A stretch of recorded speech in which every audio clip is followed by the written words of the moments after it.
Speaking of Jamie Malonzo, bad news ito. Daming nagulat dito matapos nga na-terminate agad ng Japan B-League team na Kyoto Hanaris ang kontrata nito after 5 games. So matatandaang bago pa man po napadpad si Jamie Malonzo sa Japan B-League, isa siya sa matatawag na key players sa Barangay Ginebra. Bukod doon, isa din itong Gilas Pilipinas player. So mukhang wrong move or wrong decision ang nagawang ito ni Jamie Malonzo sa kanyang napakaganda sanang karir dito sa Pilipinas. Dahil nang mapunta siya sa Japan, dun lumubog yung laro nito. Kung sa PBA, star player siya kung maituturing para sa team ng Ginebra. Pero pagdating niya sa liga sa Japan, etot, madalas bench player siya or bangko, kumbaga, na kung sa ay bad news para sa tulad niya. Sa stint nga nitong si Jamie Malonzo sa team ng Kyoto Hanaris ay nag-average lamang siya ng 1.2 points per game, 1.00 rebounds per game sa loob lamang ng 6.2 minutes of playing time in 5 games.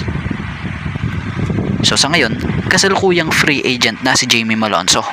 So kung tutuusin, pwede na siya pumirma sa ibang B-League team kung may kukuha sa kanya. Dahil sa PBA, malabo na siya sa ngayon na makabalik pa dahil covered nga po siya ng 3-year ban na pinatupad sa pinakabagong nadagdag na rules sa PBA nito lang. So bukod pala doon, pwede pa rin siya maging option niya or pwedeng maging option niya ang liga sa Taiwan or sa Korea in case na may mag-offer sa kanya, gustuhin niya. At dito tayo sa patungkol sa mainit-init pang naganap na trade. So tuluyan na nga pong na-trade si Maverick Ahamnisi at nakasama pa nga itong si Aljon Mariano patungong Terra Firma kapalit ang 50 per season first round future picks ng Jeep. So nasama sa trade ang kilalang import stopper ng Ginebra na si Aljon Mariano. So marami nga pong nanghinayang sa player na ito at marami rin naman ang natuwa dahil sa kabilang banda sa Terra Firma dito makikita siya na magkakaroon muli ng playing time. Kumbaga, mas magagamit di umano raw ito rito sa team na ito.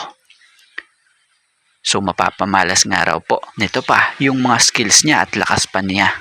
So si Aljon Mariano nga ay 7-time PBA champion. Lahat yan nakuha niya kasama ang Barangay Ginebra. Kasalukuyang 33-year-old pa lamang. So bit-bit nga niya yung champion experience niya na inaasahang makakatulong pa sa Terra Firma.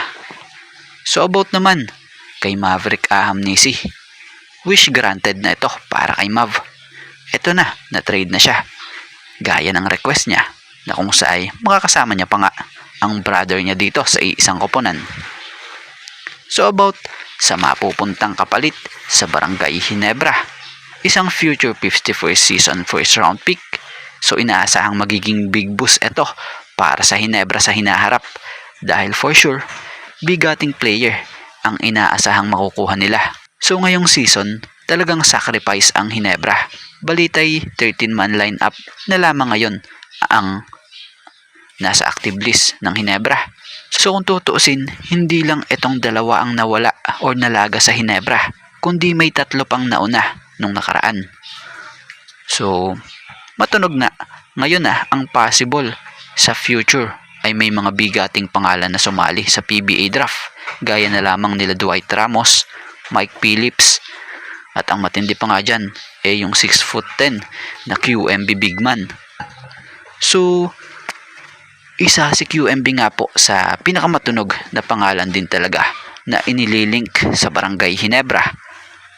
Naku po, kung sakaling makuha man ito sa hinaharap ng Ginebra ay talaga namang napakalaking swerte ang mabibingwit nilang player na ito kung magkataon.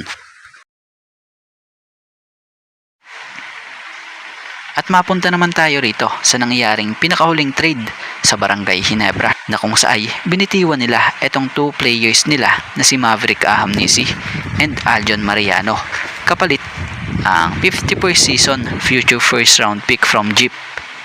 So maraming nagsasabi na jackpot or napaka-jackpot ang Barangay Ginebra o naka-jackpot ang Barangay Ginebra dahil sa nakuha ng Jeans na first round future pick sa PBA 50 per season.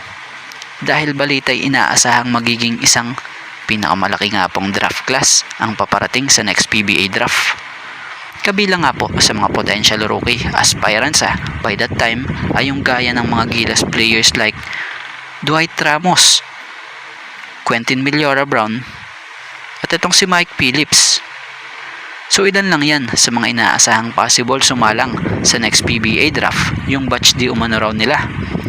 So kung sakaling mag-struggles ang Jeep this season, the pick easily turn into the number 1 overall selection na siya makapagbibigay ng opportunity sa Jeans para makapag-reload. So kung titingnan natin halimbawa yung Dwight Ramos ang makuha ng Barangay Ginebra, isa itong 6'4" guard forward na kayang maglaro from 1 to 4 position, very flexible player, at grabe ang experience na bit-bit. Kung yung Mike Phillips naman, isang 6'8" center forward, very athletic big man, versatile player, may shooting inside and outside.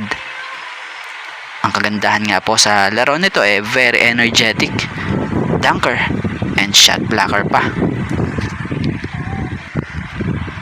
At kung yung QMB naman, 25-year-old big man, versatile player, 6'10" big man, 6'10" big man na kayang maglaro sa power forward and center position. So effective ang presensya nito inside, malakas, matigas, at matsyempo offense and defense. So sa madaling salita, yung big man na ito modern type of big man.